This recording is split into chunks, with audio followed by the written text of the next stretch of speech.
Hi guys, I wanted to make a quick video on something that I have struggled with for absolute years, and that is my starting position in my conventional deadlift. Now I personally, leverage-wise, have long femurs, long legs, and shorter arms, which is an advantage for something like bench press. It is a little bit more of a disadvantage for deadlift. So for that reason, I've struggled to find the correct starting position for a long period of time, and it's only now that I've really worked on my deadlift and worked with several coaches throughout my lifting career that I have finally found the right starting position for myself. Now, I wanted to share this information with you guys because I think it can be very useful for people that struggle with the same thing, starting position. You don't necessarily need to have long femurs and short legs long femurs and short arms to struggle with your starting position. However, I thought that this would be a very helpful video, as I have not seen much of it online or much about this subject online specifically.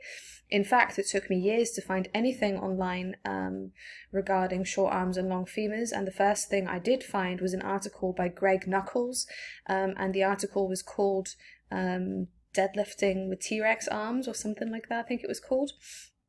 So if you are interested in that topic, go and find it.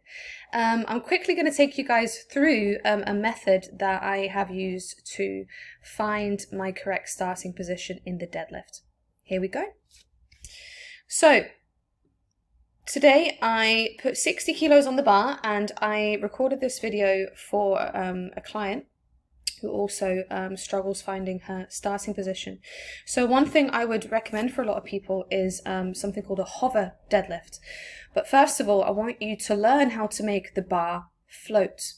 Okay, now you may have heard people speak about this before, coaches speak about this before, and basically what you're trying to do is you're trying to maneuver your body in a particular position where you are not pulling the bar off the floor. You're not going to pull the bar, you're going to make the bar float. Okay, now in order for us to do that, we need to be in the correct position. We need to have the slack pulled out of the bar, and then we need to lean into our midfoot with our body. Okay, I'm going to show you exactly what I mean by that.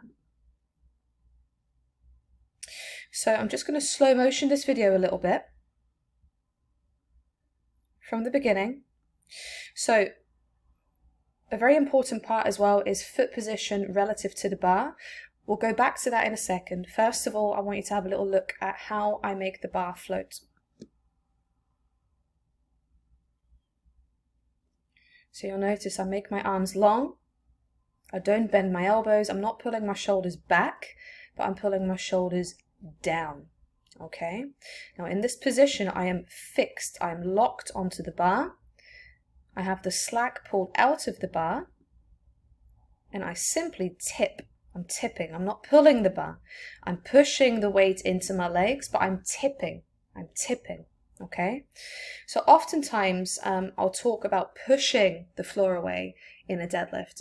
And for me personally, thinking about the deadlift as a push instead of a pull worked wonders for me. Now that cue isn't going to help every single person, but for me, it helped big time. Especially getting the bar off the floor, which is the hardest thing for me, actually moving it and breaking the floor. You want to make sure that your body is in the correct position and that you are using your legs. You're not just using your back to muscle the weight up. So in the next rep, I purposefully put the bar too close to my shins. Now, because I have long femurs and long legs, I say and long legs because femurs obviously aren't the complete leg. We also have shins, and my shins are, I guess, long as well, which makes my legs long. So moving on, this will help you find your tipping, so I call this a tipping point, okay? Your tipping point will help you hover or make the bar float. Now, you'll notice that I had a bit of space in between the bar and my shin, and as I bend down, because I need space for my legs, I need a little bit of space for my knees to travel forward. Okay, so oftentimes you'll hear people talk about a vertical shin before you lift your deadlift.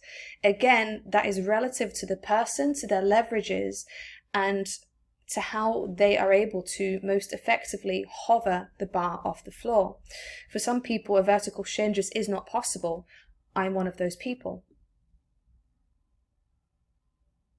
Okay, so for this rep, I am actually creeping my shins against the bar from the very beginning. Okay, now you'll notice that this does not give me much space. So what my body does is I have to lean over the bar because I have to make space for my body somehow, so my hips are a bit higher and my shoulders are now tipping over the bar. Okay, now you'll notice that as I start to come up, I can't really make the bar float. Instead, the bar wants to travel away from me. See that? Gravity is always going to pull the object down in a straight line. Okay, so by me trying to keep it close with a diagonal tension line from my shoulder to the bar was not going to work. Now I'm just going to show you that one more time, and I'm going to pause it exactly where it comes off the floor. Okay, now I'm quickly going to draw a line from the middle of my shoulder to the bar. And as you can see, the bar does not want to stay in line. Okay? Now, if we go to the next rep, where we go back to a regular rep again, I'm giving myself a bit more space. For me personally, it is slightly more toward my toes, if we think mid-foot.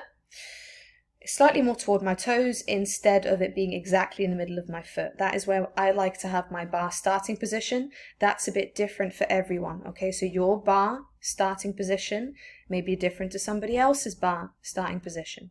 Your sumo position will be different to your conventional position, okay? So I personally give myself a little bit of space, probably about an inch or so, for my knees to travel that little bit, which they need to in order for my body to fit behind the bar, okay, with my shoulders in line. Now, this is me just tipping. Again, I'm not pulling the bar, I'm just tipping. But do you see how that line from shoulder to bar is more straight? And as I come up, the bar does not want to get away from me. It stays exactly where it needs to be, in line with that shoulder. And then as I come up,